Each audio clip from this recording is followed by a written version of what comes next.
വേദിയിലിരിക്കുന്ന എല്ലാവർക്കും എൻ്റെ നന്ദി ഞാൻ അറിയിക്കുകയാണ്. ഞാൻ വലിയ പ്രാസംഗികനൊന്നുമല്ല, എങ്കിലും എഴുത്തിൽ എനിക്ക് പ്രചോദനമൊക്കെ ആയിട്ടെന്ന് വെച്ച് കഴിഞ്ഞാൽ എൻ്റെ അപ്പൂപ്പൻ തന്നെയാണ്. കരുനാഗപ്പള്ളിയിലെ ASC ആയിട്ട് റിട്ടയർഡായ കൃഷ്ണനാചാരി കലലിഭാവ് എന്ന് പറയുന്നത്.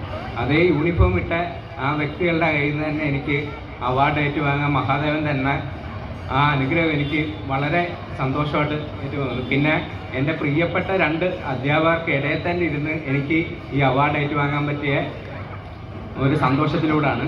വിമൽ റോയ് സാറും ദിലീപ് സാറും എൻ്റെ അധ്യാപകരാണ്. അവർക്കൊപ്പം തന്നെ എനിക്കിരിക്കാൻ പറ്റിയ വളരെ ഒരു സന്തോഷമുണ്ട്.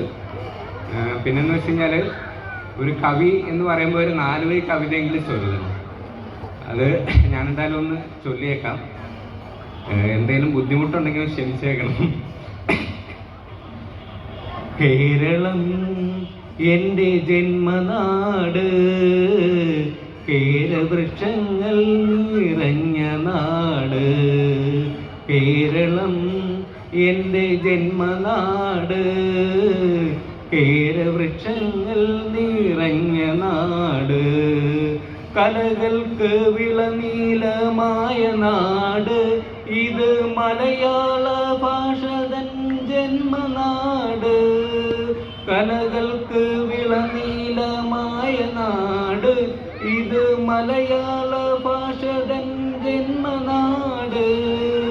തുഞ്ചനും കുഞ്ചേനും ചെറുശേരിയും അഞ്ചിത കാവ്യം രചിച്ച നാട്.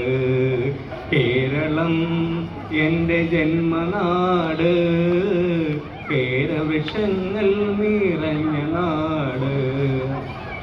മഹാദേവനോടും എല്ലാവരോടും നന്ദി, എല്ലാവരോടും പ്രാർത്ഥനയോട് എനിക്ക് അവാർഡ് തന്നതിൽ വളരെ സന്തോഷം, സ്നേഹം.